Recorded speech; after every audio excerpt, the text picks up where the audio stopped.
Tyler with liveineverett.com. Today I'm at the Port of Everett, and if you're anything like me, your experience with the port as a resident is really through the recreational side. Today we're at the Maritime Complex, learning all about the working waterfront, and we get to do something really cool. Check it out. These big cranes just came in on a barge, and we're gonna learn all about them. So come with me, and let's do it. I'm so excited to be given this special access here at the Port of Everett to get to see these new cranes that just came in. And I'm kind of curious as to like why it's important and what's so special about them and where they came from. So I have Walter from the Port of Everett with me today, and he's gonna tell us a little bit about the cranes. So let's start. Approximately how many elephants are these cranes? Well, elephants is an interesting comparison.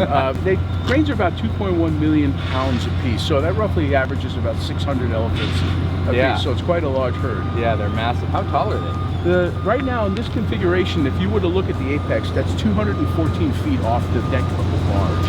And then I heard something about the barge that they're on is bigger than a football field? It is. The barge is 420 feet long, so that's a little bit more than 100 yards. So it's a football field plus the sideline. They are totally massive. So the cranes don't look brand new. You got them from somewhere and they had to be shipped here. Where'd you get them? These came from the Port of Los Angeles, and we happen to be in the hunt for cranes that are, for our business purposes, going to also accommodate the growth that we're going through. So what's the plan with the cranes? Boy, this is really the exciting part. These cranes are going to be rolled off onto our new South Terminal Wharf, which is a modernization project. If you like, I can show you. Seriously? Yeah. I can get back there? Absolutely. Cool, let's do it. All right.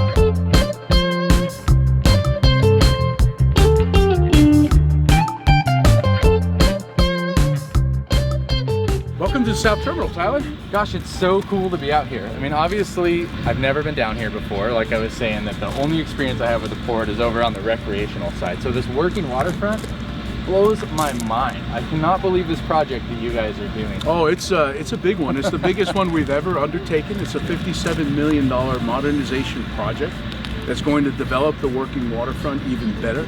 It'll allow us to share more of what we can do with the recreational waterfront. Yep. This is Steve Hager, who's the project engineer. Hey Tyler, nice to meet you. Nice Welcome. to meet you. Thanks for having me out here. He's in charge of this modernization project and getting us ready to be able to handle larger vessels and bigger cargo.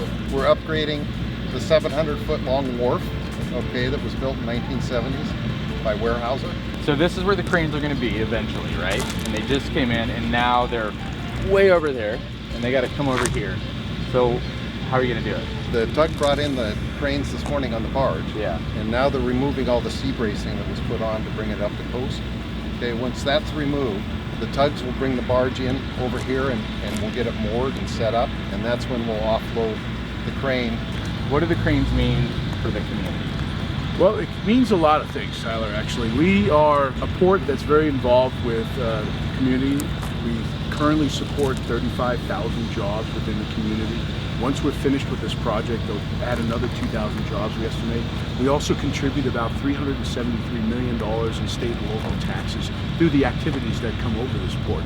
So for us to remain viable, we have to adapt with the industry, and the industry is getting larger. So one of the things that's driving us to remain viable and competitive is our biggest customer, which is the Boeing Aerospace Company. Makes sense. The 777X, which is now getting ready to be tested, will start production very, very soon. And part of the fuselage parts that have come over from Japan for this aircraft are coming now in containers that are wider and heavier than anything we've ever handled before. So we have to have the infrastructure in place to be able to service our biggest client. And with that comes the ability also to go after even larger and bigger ships than we've been able to handle before. What about exports? We do exports as well, Tyler. We export about $21 billion worth of consumer goods. Oh wow. Project work. I have like no comprehension of this part of the port. So does this working waterfront, does that make all the recreational stuff that we get to enjoy over there like possible? Absolutely, Tyler, it does on two levels. One, the revenue and income we generate here on the waterfront, on the working waterfront, is part of the whole port's infrastructure. So we use that to improve the marina, to also improve some of the other amenities in the other parts of the port. And the second part is that all of our construction projects, we always allocate 2% of the cost of that project for public access.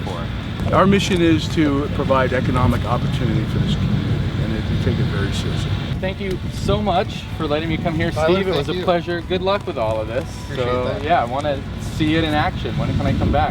You know, Tyler, we would love for you to come back and see the finished product. When is this supposed to be done? We're going to work through the rest of this year, right, Steve? 2019, with our goal of trying to be operational in January of 2020. Hey everybody, thanks so much for watching today. Wow, I learned so much, and I feel like I have such a deeper understanding of the balanced waterfront, the working side of it and the recreational side. I'm proud of the Port of Everett, proud to be an Everett resident, and I just want to give a huge thank you to the Port, to Steve, to Walter. If you want to keep up to date with everything that they're working on, you should follow them on Facebook or check them out on Instagram. And hey, we put these videos out every single week, so we will see you next week.